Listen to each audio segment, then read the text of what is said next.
তো মনে করেন যে টিকটকে, ফেসবুকে, ইউটিউবে যেখানে সেখানে দেখা যায়, মাঝে মধ্যে চলচ্চিত্রের ভিতরেও দেখা যায়, কিন্তু কয়টা নাটকও দেখছি। আচ্ছা, আপনি চলচ্চিত্র জগতে কত বছর ধরে আছেন আর কত বছর ধরে থাকবেন এটা আশা করি? আমি চলচ্চিত্র ঢুকছি 1996-তে। আমি মহানায়ক, আমি জসিম ভাইরে পাইছি। জসিম ভাইয়ের এক ছবি দেখছি, আমি ছবির নাম হচ্ছে পরাধীন। ওই ছবিতে অভিনয় করছে আমাদের জসিম সাহেব আর আমাদের সৌরানা আর রোবেল, মৌসুমী, সাবানা ম্যাডাম। আর ভিলেন ছিল আমাদের মির্জু আহমেদ। ঠিক আছে, ওই ছবিটা দেখা আমার খুব ভালো লাগে। তারপর হঠাৎ করে আমি ম্যানেজার সমিতি পিয়ন হিসেবে চাকরি করি। ঠিক আছে, এই চা টানছি এই আস্তে আস্তে। তারপর আমি মহানায়ক মান্নার একজন ভক্ত হয়ে গেছিলাম। পরে মহানায়ক মান্নার আমি এর কাছে গেছি। এই আমার খুব গালাগালি করছে, খুব বাদে বাদে গালাগালি করছে আমার মা বোনের উপরে। আমি কেন ওনার রুমে ঢুকছি। ঠিক আছে, তারপর মান্না সাহেব হঠাৎ করে দেখি ছবির নাম হচ্ছে মায়ের বদলা। এই ছবি শুটিং করতেছে। পরে আমি দেখলাম মহানায়ক মান্নার সাথে কি বেশি করো। এবার ওই লোকটিরই আমি ঢুকছি। ধরে আমি বলছি, ভাই আমার জীবনে খুব শখ মহানায়ক মান্নার চাকরি করা। ও তো ভালো না, ও তো খারাপ, গালাগালি করে। আমি গালাগালি যতই করো, কিন্তু আমি ওনার কাছে যাব। তারপর আমি একটা ছবি তুললা, প্রথম একটা ভিডিও কার্ড কিনছি 1 টাকা দিয়া, মৌসুমী আর মান্নার। এই ভিডিও কার্ডটা 1 টাকা দিয়ে কিনছি। কিনে এই মান্না সাহেবে দিয়েছি। আগে মান্না ভাই, আমি আপনার অনেক পছন্দ করি, অনেক ভালোবাসি। এই দেখেন আমি ভিডিও কার্ডটা আমি মানি ব্যাগকে রাখছি। তারপর মান্না ভাই কয়, ঠিক আছে তুই কী করো?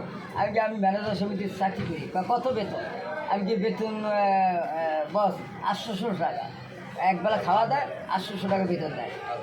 পরে মান্না সাহেব কইলো, তা ঠিক আছে, তা তুই আমার সাথে, তুই তো আর এত পছন্দ করো, তা তুই আমার সাথে চাকরি করবি? আমি কো, হ্যাঁ করবো বস। তাহলে তোর 500 টাকা বাড়াই দিলাম। এই কত হয় আমার? 1300 টাকা। 1300 টাকা বেতন হলো। 2004 ঢুকছি, 2007 আমি ওনার সাথে কাজ করছি 3 বছর। আমার জীবনে একটি শখ ছিল, আমি একটা কষ্ট করিয়া ওই ম্যানেজার সমিতিতে একটা মোবাইল কিনছি, সিমেন্স মোবাইল, লাল একটা। ওরা অনেক আগে, ওটা বর্তমানে যারা 2003-4 যেসব পোলাবার জন্ম হয়েছে, ওইসব পোলাবার ওইসব মোবাইলের নামও জানতো না। ঠিক আছে, ওই মোবাইলটা কিনছি। হঠাৎ করে মান্না একটা ছবি করছে, নষ্ট জীবন, নায়িকা নদী নায়িকা। হ্যাঁ, ওই শুটিংয়ের সময় আমি মান্না ভাই আমার কাকি, তুই বাসা কোথায়? আগে আমার বাসা শিমুলি আদামত। হ্যাঁ, আমি তো যাবো আদিমপুর। তাহলে তোর এক কাজ করি, আমি ফারুকের নামাই দিই, তাহলে আমি মহাখালী ব্রিজের বুঝা, আমি আদিমপুর যাবো। আগে বাস ঠিক আছে। আমার ফারুকের নামাই দিয়েছে, ব্রিজটা ঘুরায়।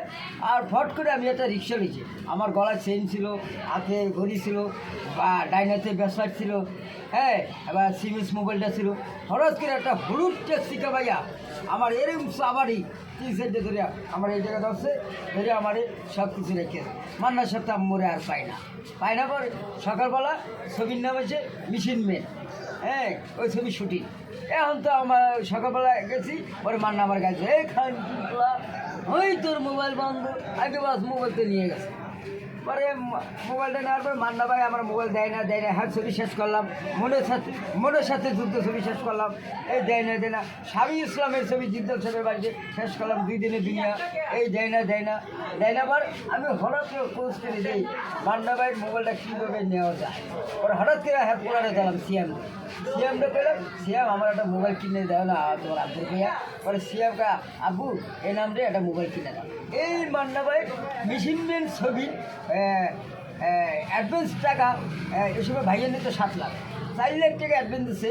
ওই সময় 500 টাকার নোট এত বড় ব্লু কালার, 1000 টাকার নোটের সময় 500 টাকার নোট। আর বর্তমানে এই 2026-এর ভিতরে, ঠিক আছে, ওই সময় আমার একটি দিয়েছে 8,500 টাকা দিয়ে একটি মোবাইল, নোকিয়া 1110 মানে।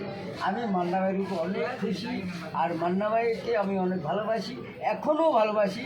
ওনার আমি যে সময় মান্না ভাইয়ের মৃত্যুবার্ষিকী আসে ওই সময় আল্লাহর রহমত আমাকে অনেক চ্যানেলে ফোন করে, যেমন দ্বিতীয় চ্যানেল ফোন করে, এবার 24 চ্যানেলে ফোন করে। আমার সময় চ্যানেল তো আমার খুব ক্লোজ এক বন্ধু আমার এখনও আছে এই সময় চ্যানেলে।